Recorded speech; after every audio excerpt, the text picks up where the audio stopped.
अस्सलामुअलैकुम वरहमतुल्लाहि वबरकातुहू।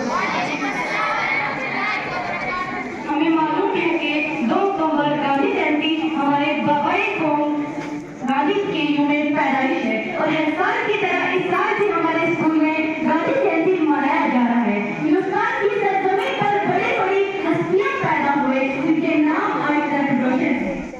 गांधी जयंती के इस मौके पर मैं आपके सामने एक तकरीर पेश कर रही हूँ। मैं पूरी तकरीर का आगाज शायर मशरिक डॉक्टर अल्लामा इकबाल के इस मशहूर मारूफ शेर के साथ शुरू करती हूँ। नहीं तेरा नशेबंद कसरे सुल्तानी के घुमट पर, नहीं तेरा नशेबंद कसरे सुल्तानी के घुमट पर, तू शाही है बसेरा कर पहाड़ों के चट्टानों में।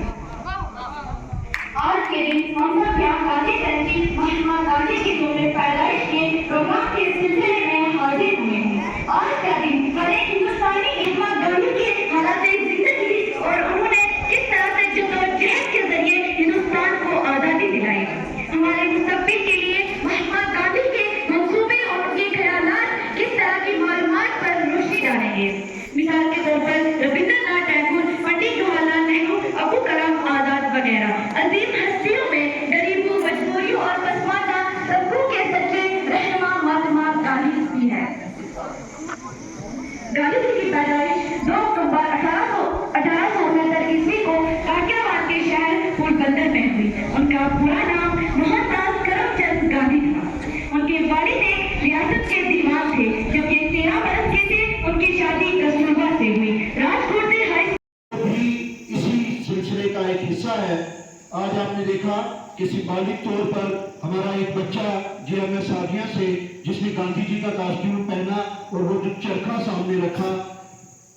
गांधी जी ने बच्चों अंग्रेजों से हमें आजादी कोई बम, तोप या बंदूकों के सहारे नहीं दिलवाई, बल्कि उन्होंने अदम तशद्दुद यानी कि किसी को मारना, पीटना, लड़ना, झगड़ना नहीं, बल्कि पुरअमन एहतजाज करना, बगैर हिंसा के अहिंसक तरीकों से वायलेंस को हटाकर नॉन वायलेंट तरीकों से एहतजाज किया, इंटरनेशनल फोरम पे जगह रखी, बॉयकॉट किया उनकी बहुत सारी चीज़ों का, नॉन कोऑपरेशन किया।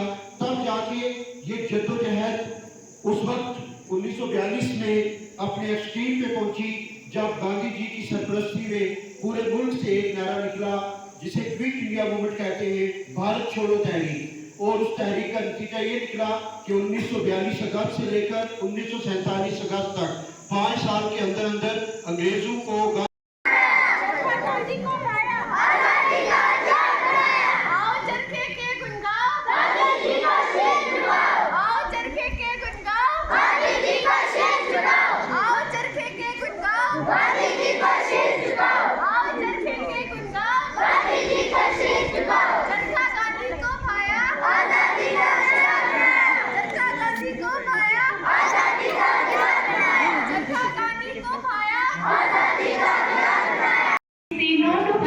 छोटी सी स्किट पेश करना चाहते हैं। मुझे उम्मीद है आप अच्छी से देखिए और सुनेंगे।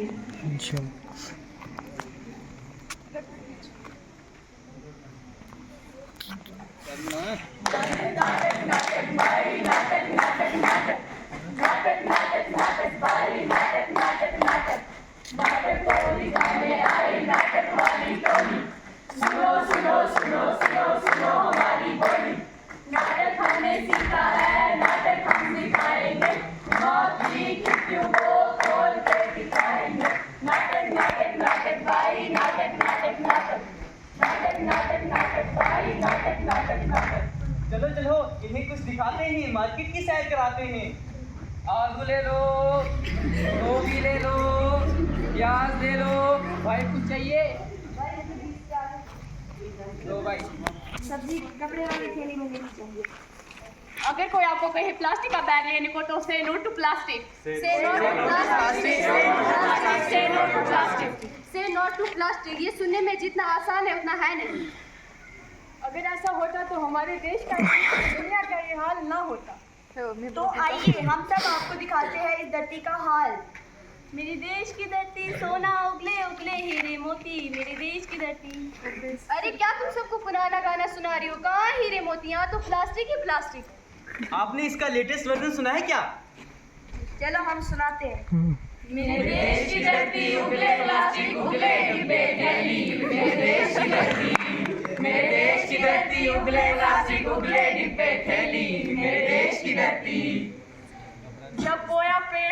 का, तो आम कहाँ से पाओगे? देख इंसान तू अपनी हालत कैसे तू पछताएगा। देख इंसान तू अपनी हालत कैसे तू पछताएगा। देख इंसान को अपनी हालत कैसे तू पछताएगा। हे भगवान, मैं तो लुट गया, मैं बर्बाद हो गया। क्या हुआ भाई? हाँ क्या हुआ? मेरी मछली मर गई। कैसे मरी आपकी मछली? हाँ कैसे मरी? उसने खाना समझकर प्लास्टिक खा लिया। इंसान तो इंसान, अब जानवर भी अपनी प्लास्टिक के कारण अपनी जान से खेल रहे हैं। 100 million animals die every year due to plastic. इसका जिम्मेदार कोई और नहीं, आप और हम हैं। जरा आप खुद देखिए, इस धरती पर क्या मुसीबत आ पड़ी है। हमें प्लास्टिक को जमीन में गाड़ देना चाहिए। जमीन में गाड़ना है तो गाड़ दो, मैं जमीन को भी बंजर बना दूंगा। तो हम उसे पानी में बहा देंगे। पानी में बहाना है तो बहा दो, मैं पानी को भी प्रदूषित कर दूंगा। अरे भाइयों और बहनों, क्या सोच रहे हो? हमारे देश में ना तो कभी प्लास्टिक गया और ना ही कभी जाएगा। अगर ऐसे ही सोचते रहेंगे तो क्या होगा? आइए हम दिखाते हैं कैसे होगा। कैसे होगा? कैसे होगा? कैसे होगा? एक मछली पानी में गई, छपैर, दो मछली दो मछली पानी में गई, छपैर। पढ़े लिखे लगते हो फिर भी ऐसा काम करते हो। भाई क्या हुआ? बोतल रोड में ही तो फेंकी है। तो तुम्हें पता नहीं है रोड में प्लास्टिक नहीं फेंकना चाहिए। क्यों? इसलिए नहीं फेंकना चाहिए, एज इट पोल्यूट्स आवर एनवायरनमेंट। बड़े आए धरती बचाने में। Yes, we have saved our planet. It is our duty. Yes, we should save our environment. Oh, I am sorry now. I understand. It's our planet. It's our basic facility to live on it. अब ये bottle उठाओ और dustbin में फेंको।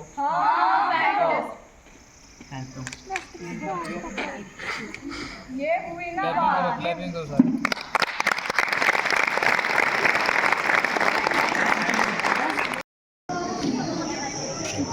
के बाजू ऐसे कर।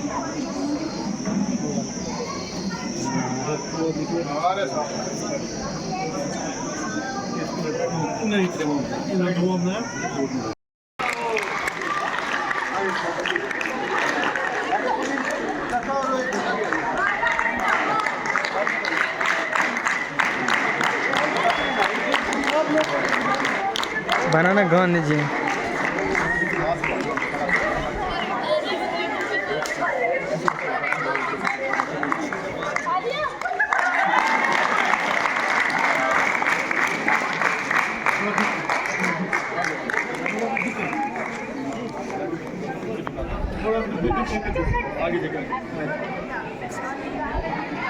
कम करें इसका इस्तेमाल।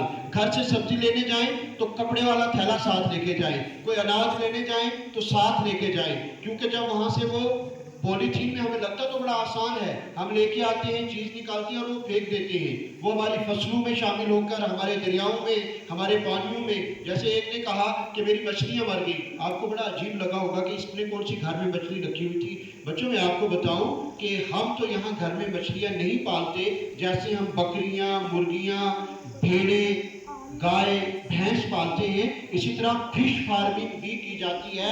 मछलियां पाली जाती हैं, उनको कमर्शियल तरीके से बेचने के लिए बड़े बड़े तालाब बनाकर फिश की फार्मिंग होती है, फिश फार्म्स होती है। लेकिन अगर उन फार्म्स में जो पानी जाता है